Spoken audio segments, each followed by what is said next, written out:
people? It's your boy, Mr. Vaughn. That's what's up. We're back. You can't get rid of us. We're like an STD. That was a horrible analogy. I don't know where that came from. It's your boy, Mr. Vaughn. Wow. Daniel Lee to the left. A Boogie to the right. That's what's up. We're going to get right into it because these segments fly by so fast. I don't want to waste time. I've still heard of the STD. If you were an STD, what would you be? You can't get rid of them. Some of them you can't get rid of. You get rid of them. You can't get rid of us. Do I have to really explain these things? We call it Mr. Vaughn. That's the worst reference ever. Oh my goodness! So we're back. That's on the podcast. That's on the podcast. You can't take it away. This week, best action scenes in movies. Some of our favorite action scenes from movies. Gentlemen, I'm going to start this one off because one of the first action scenes that comes to mind, and I know A agrees with me, this is, when I saw this action scene in the theaters, I was taken to another level. I was like, action is not going to be the same. And that is the highway chase scene from Matrix Reloaded. For the record, all you guys out there, action is Mr. Vaughn's thing. Yes, I love action. I'm a huge action fan. If it blows up in a movie, I'm going to go see it. I love cities getting destroyed, everything action, car chases, explosions, shootouts. I fucking love them. Seriously, Michael Bay, holler at your boy. Right. Michael Bay, I ride for you. When everybody shits on you and says you're not shit, I say he is shit. Take him out of the toilet because he is more than just a piece of shit. Oh, man. But for real. Again, that's on the podcast. Right.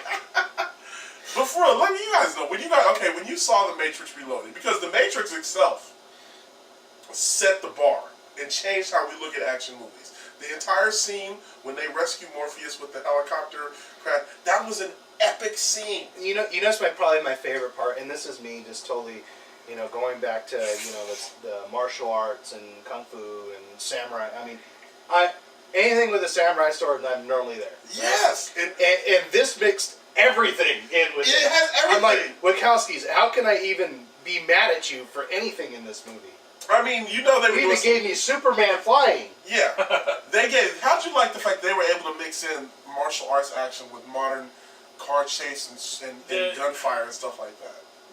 You haven't really seen that much in movies. No, the Matrix trilogy, I think, are still some of the most, not just necessarily the best action movies, but the most important action movies in the last 20 years. Do you feel like they don't get do you feel like, let me ask both of you, do you guys feel like the Matrix movies don't get the props that they deserve? Because the first Matrix was so groundbreaking, revolutionary, ahead of the time, and the two sequels, a lot of people they didn't like them as much.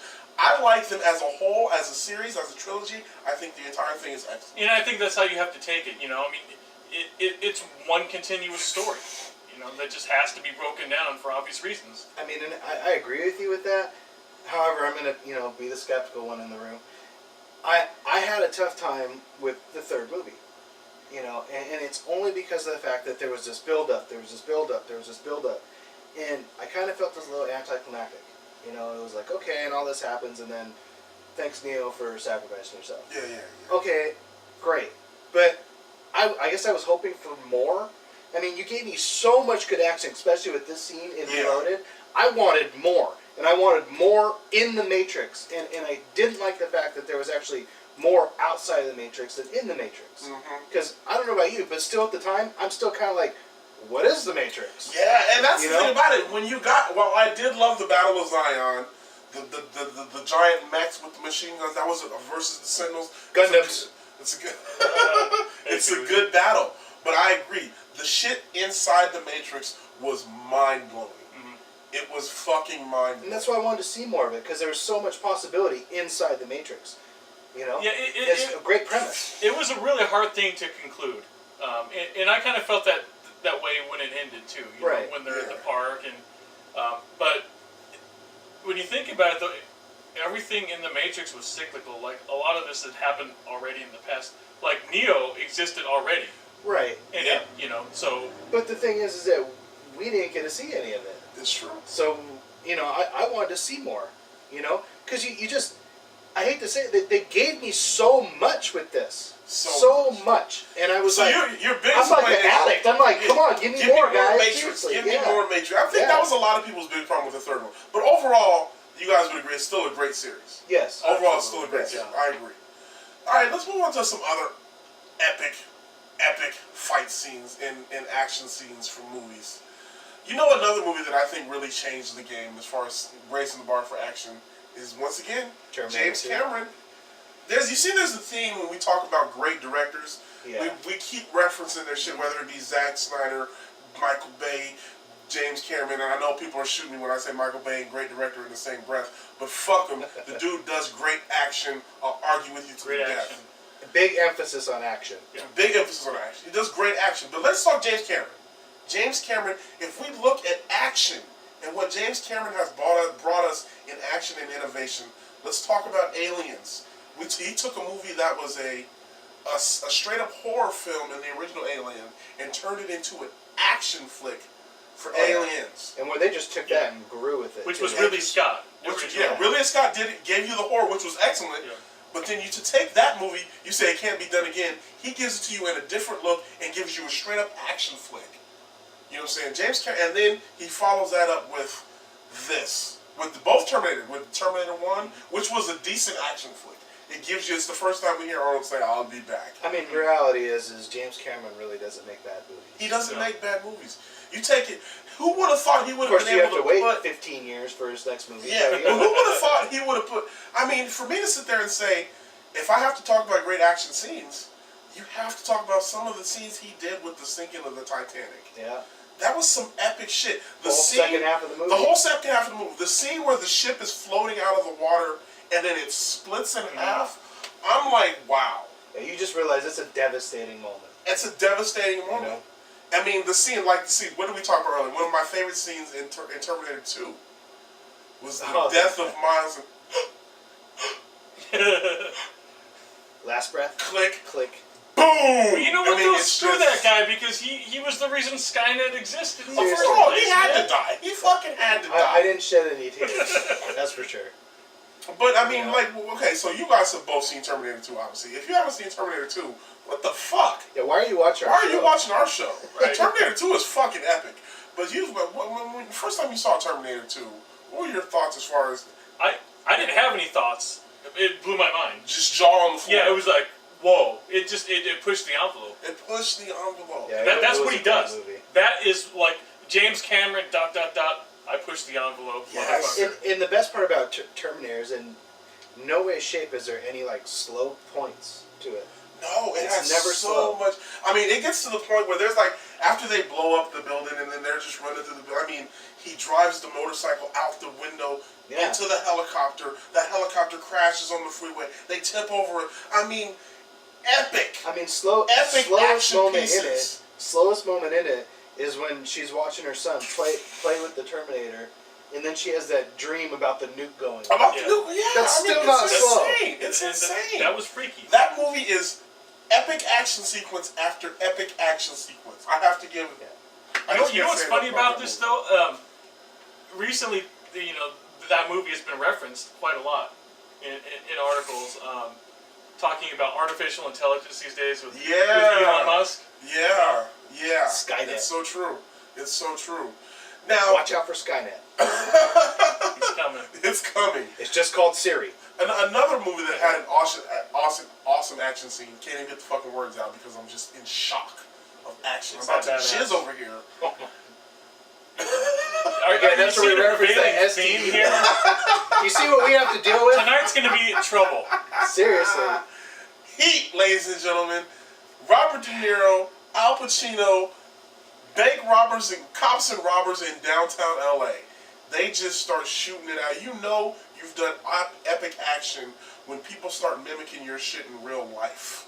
There has not been a better bank robbery scene in a movie. You know, the only other movie that I think even came close to doing a good bank robbery scene with shootouts was The Town. Because other than with Ben Affleck and Jeremy Renner and all those guys. That's When I also saw- a pretty good movie. That's a good movie. It's also a good movie. When I saw the scene where he's hanging over the top of the car shooting the M16 or the AR-15, I'm like, whew, That's good action. But this scene, I think my big thing with this is not so much like the scene, it's the way that Michael Mann shoots his movies. yes, Because the hue on his film and what he does with it, it makes it feel real. if you look at 3 films that I want to reference in regards to Michael Mann, are Heat, Collateral, and Miami Vice. Yep. Those will give you the best sense in how Michael Mann shoots films. Michael Mann has a very authentic style that is his own, and it shines through in all 3 of those movies. With It's Heat almost eerie. being the best, I think. You know, it's almost eerie. Because Yeah. it's almost like someone's shooting with a home camera. It is, and it Yeah. puts You you know, in yeah, a and that- very it real. does. It makes it very It's real. kind of scary. It's kind of scary.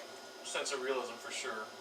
My favorite scene about the Heat shootout is when they walk out of the bank. We're not going to get to that because we're on, but when he walks out of the bank and they think they've made it, and Val Kilmer's the last one to get in the car, and as soon as right before he sees the them, cops, and no hesitation. all. And I see the cops. It's fucking on. Because they know what's at stake. They're not they fucking know around. These guys are not fucking This is the around. not fucking around. They are crew. Yes, professionals. this is the original not fucking around crew. Ben Affleck was the fakes. I mean, this is an awesome. It's movie. junior varsity versus varsity. Now, okay, we're gonna while paying homage to Sword and Sandals films, you know what I'm saying, they have some epic fight scenes in them as well. And one of the ones that I want to talk about is The Last Samurai and the ninja attack on the village in Last Samurai. Now I know we've debated this movie. I love this movie. I've told you my one problem with this movie is that they have the white guy as the Last Samurai. I don't care if it's Keanu Reeves or Tom Cruise, 47 Ronin or Last Samurai. I mean, just the 'cause he white has guy long hair. can't be the Last Samurai. Yeah, He just I don't can't think do this it. movie did so well in Japan. I don't But other than that, Didn't even air. it's an awesome movie. I love all the character development in this movie, the action scenes. But this is I mean, name me another. First of all, we haven't had a movie in modern time where we get samurai versus ninja right. with a big budget. I mean, this was something. I mean, special. and for me, it's more. I really like the timeline. You know, the time in history of these samurai that are like the last of them, the last of their kind. The Last of a Dime. and they actually walk into the main city, Kyoto, and they're like, "Hey, give up your sword. Hand us your sword," which, like, to a samurai is like giving up your soul. Dan, You know. what's your favorite scene from that movie? We talked about it earlier. My favorite scene in this movie was after the winter and the snows were melting and they were going back into the city, Yes. and so you've got these really imposing samurai warriors representing a different age. It's a transitory period, and so they get into the city and everybody freaks out and they just part like the Red Sea and they just bow down, and they don't make eye contact. I mean, that's when you really get a sense of like, wow, this is who These they were. motherfuckers are badass. This is how they were feared and revered. You know what? While we're thinking about it, this brings up an important question that I wanted to ask both of you guys for a minute. So we've all seen 300. Now in 300, the Spartans face off against the Immortals. Right. Are the Immortals supposed to be samurais? I think they represent. I don't think so. I think they're more ninja, representing like demon, I guess, because that's like their masks. Yeah. But you it was remember more of the a scene- mystical. It was Yeah. okay, but they were fighting with samurai swords. Some of the gear that they had on was I mean, they're reminiscent to obviously samurai. from that, but I kind of feel like they're more represent like a demon, Yeah. especially like when you remove their face and they're just as ugly underneath. Yeah. Which was the point of the mask. But didn't you Yeah. guys ever think that watching the 300 that they were kind of the Immortals were kind of reminiscent to the samurai? Maybe I was. No, maybe I'm wrong on I that. didn't. I didn't think that.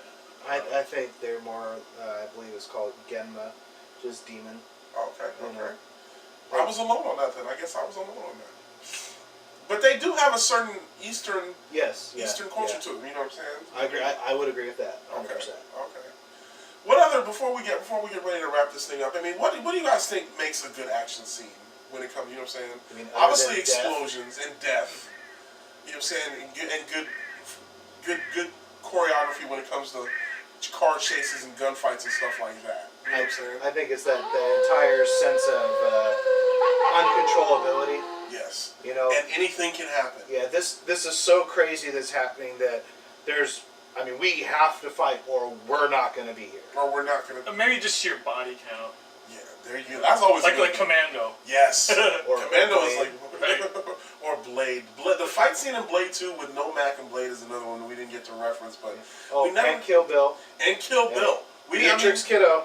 And gotta Hunted. shouts out to Beach and the Hunted, Hunted. the train scene. Yep.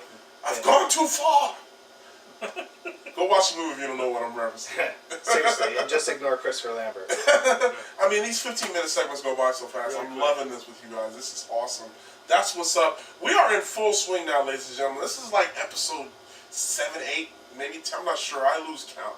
Plus, it depends on the order we upload. We might even make some prequels too. We might. They're just coming. You never know. And don't forget, before we wrap this up, just a couple of weeks, we are going to be bringing you exclusive footage from PAX 14. Your boy, Ann A. Larson. Dan the man, he won't be there, but he'll be there in spirit. We're going to have him on the iPad, walking around, and that's how we're going to do Yeah, it. we're gonna have him on the Skype phone, They'll just flash images of me into the segment. just like Fight Club. Just like Fight Club. Except you're not gonna see my junk. Thank God. On that episode, So until next week, make sure you subscribe to the channel. Follow us on Twitter and Facebook. It's your boy, Mr. Vaughn, Aaron Larson, Daniel Lee. That's what's up. Peace out, y'all.